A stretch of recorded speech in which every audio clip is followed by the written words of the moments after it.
Imaginez une vie où tous les jours vous vous sentez bien, vous ne ressentez pas d'anxiété, vous avez les idées claires et même une énergie débordante. Même si c'est compliqué, ça dépend en fait en grande partie de l'équilibre de vos hormones. Et ça tombe bien car aujourd'hui je vais parler de la manière dont vous pouvez optimiser les ratios de certaines hormones pour atteindre vos objectifs de vie.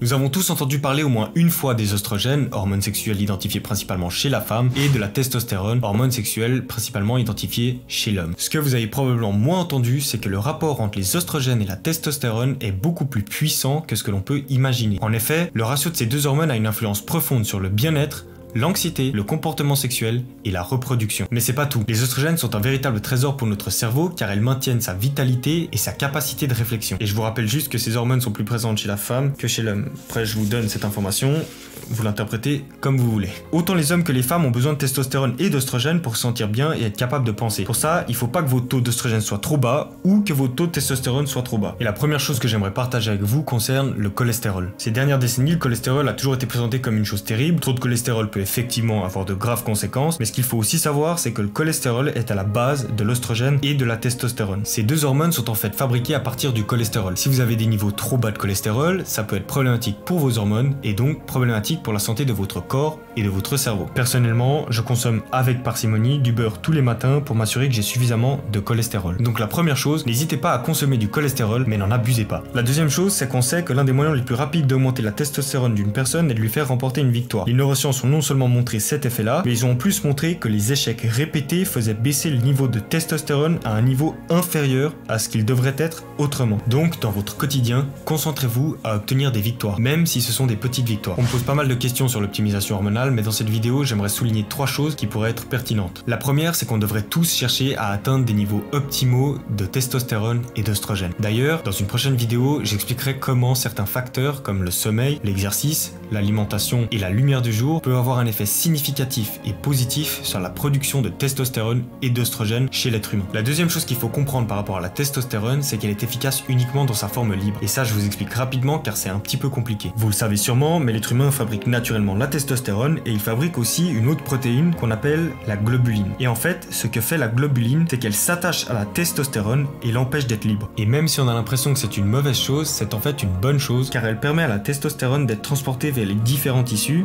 y compris le cerveau, où elle peut ensuite exercer toutes ses fonctions. Et donc, pour tous ceux qui ont des niveaux de testostérone inférieurs ou bien qui ont trop de globuline, il s'avère que 400 mg d'un produit que l'on appelle Tongat Ali, qui est une plante naturelle, peut en fait aider à augmenter les niveaux de testostérone libre. Il y a quelques données à ce sujet, mais pas encore énormément dans la littérature, donc il faut toujours aborder avec prudence et en parler avec votre médecin. La troisième chose, c'est qu'il existe un autre composé pour les personnes qui aimeraient optimiser leur niveau de testostérone et d'œstrogène, et ce composé, c'est la Fadoja agrestis. C'est aussi une plante et elle aura pour propriété d'augmenter les niveaux de l'hormone lutéinisante. Je sais que ça commence à devenir compliqué, mais restez avec moi. L'hormone lutéinisante est une hormone qui est libérée par l'hypothalamus dans le cerveau et qui se déplace soit vers les ovaires, soit vers les testicules pour stimuler la libération d'œstrogène ou de testostérone. Un certain nombre d'études limitées a démontré qu'effectivement la Fadoja agrestis avait la capacité d'augmenter l'hormone lutéinisante et donc d'augmenter la production de testostérone et d'œstrogène. Quoi qu'il en soit, mon but n'est pas de vous encourager à prendre des compléments. Je vous donne simplement des informations que j'ai récoltées d'après des études scientifiques, mais si vous décidez de prendre des compléments, assurez-vous que tout est ok avec votre médecin. Maintenant, si vous voulez éviter les compléments, ce que je comprends tout à fait, il s'avère que de marcher 5 à 30 minutes après le repas accélère le métabolisme et favorise l'assimilation des nutriments. C'est d'ailleurs quelque chose que je me force moi-même à faire. Après mes repas de midi, je me force à me lever et à sortir de chez moi pour effectuer une petite promenade. Cette petite promenade, elle me permet non seulement d'ingérer la nourriture plus rapidement, mais elle me permet aussi de recevoir de la lumière du jour et de donner à mon cerveau de l'information sur l'heure de la journée. Car faire ça, c'est pas seulement bon pour le métabolisme, mais c'est aussi bon pour tout le corps en général et pour sa santé en général parce qu'on est exposé à la lumière du jour. Toutes ces petites choses peuvent être utilisées dans le but d'optimiser le taux de testostérone et d'œstrogène et de maximiser le ratio entre ces deux hormones qui aura au final une influence positive sur votre bien-être, sur votre anxiété, sur votre comportement sexuel et sur votre reproduction. J'espère que cette vidéo vous a plu. En attendant de vous retrouver avec impatience dans la prochaine, je vous dis